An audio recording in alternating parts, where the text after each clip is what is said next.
On most websites, particularly for the e-commerce sites, there are specific actions that users take that are of value to us, and value to us as advertisers, and e-commerce in particular has specific goals, usually a sale. Now, as part of any given goal, there are a series of steps that the user should take, and these steps are known as the funnel or the sales funnel. For implementing goals and funnels in Google Analytics, it's important to identify what each step of the process is. And in most shopping experiences, the users enter the site and they'll look at a product or a category of products, or perhaps do a search and come to a category such as men's shirts.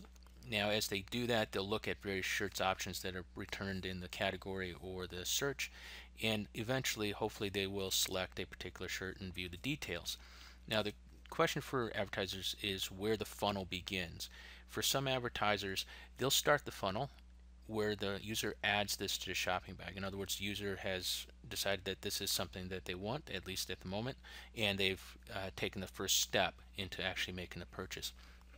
Now, you can identify this click on the ad as a first step in the funnel, the entry point in the funnel. If that leads to a unique page, then that page to which it leads is your entry funnel. If it doesn't, then there's a form called a virtual page view, which we will talk about in a little while, related to Google Analytics. So as the user goes through the process, you can see that they may then take the next step, which is looking at the actual item in the cart.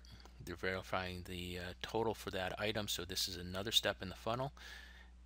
And then sign up. Either you sign in as a member or you check out as a guest. In this case, different carts will have different next steps, but they ultimately verify that the user wants to continue.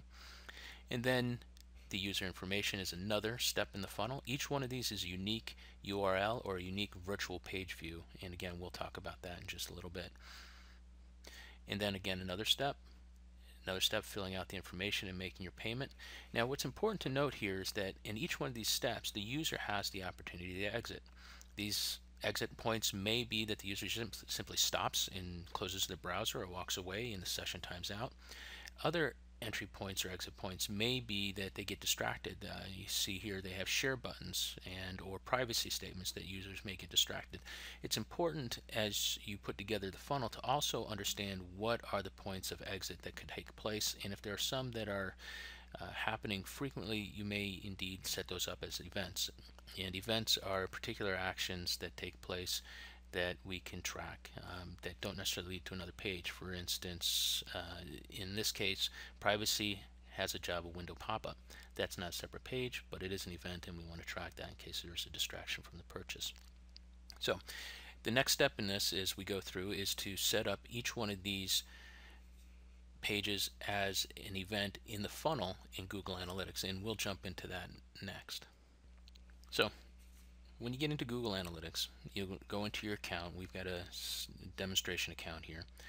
You set up as an admin, get into the admin of it, click on the property that you want to go into, and then the profile. And in the profiles, there's a section called goals. These goals can be set up. You've got 4 sets of goals, and within each set of goals, you've got 5 actual goals remaining. Individual goals. So if we go in and we can set up, you create your goal name. We'll keep it simple and we'll just say this is a sale. And the sale is going to be triggered by a destination URL. So when a user actually lands on, perhaps it's a thank you page or a confirmation page, that's what the user will see as the goal. That's what we'll track as a goal. Now for us, we enter the name of the site. Now there are various destination URL types that we can see here. Exact match, meaning that the web page that the user lands on as a confirmation, as a goal, has to match exactly what you type in the goal URL above. There are other types here. One is a head match. Now head matches are used when there is information appended to that confirmation URL. These parameters are ignored by Google. All we need to know is that the person landed on this, and we're not worried about all those. Regular expression means that there might be multiple URLs, or there might be parameters that we want to have trigger a goal event, and we'll simply say that only when perhaps on this one, confirmation page.php with a parameter sale value equals 1 will be tracked, and everything that has sale value equals 1 will be tracked, but any other landing on that page will not. So these are different ways, and you need to work with your developers and understand how your site dynamics land people on the confirmation page in order to select the correct match type. But typically speaking, a head match is your safest. Now, case sensitive, if there are case sensitive parameters within your server and you need to only recognize certain case sensitive values, you can do that here as well. Goal value is optional. With e-commerce site, along with the goal funnel that we're putting together now, there's also the e-commerce tracking within Google Analytics that has to also be implemented so that we can track the e-commerce goal and capture the revenue value for it, the items that are being purchased, and so forth. Now, key to understanding and optimizing a program is the sales funnel. You'll recall that we talked about when somebody selects an item from the detail page, that could be sales funnel number 1. So in this case, it may be a case where it is add to cart .php and add item, and that's our first goal. Now we can add another goal, which in this case we saw there that we could have confirmation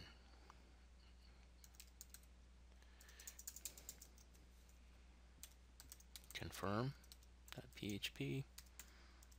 confirm cart, add another step. So we're confirming the user information in this case.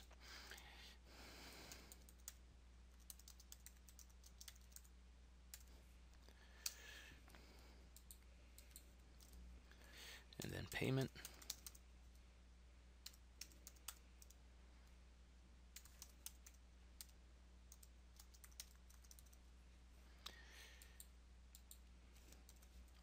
Then order review.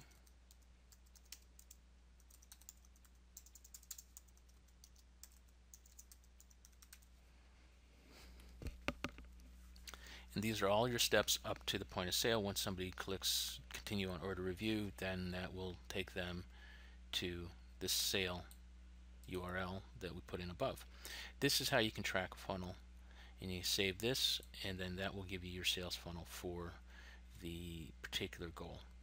These are important as we'll take a look at in next steps how this translates into actual visual reporting within Google Analytics and allows us to know where people are dropping out of the funnel, as I mentioned in the examples before, and then helps us with the optimization processes. We can see where people leak out of this funnel all across the site.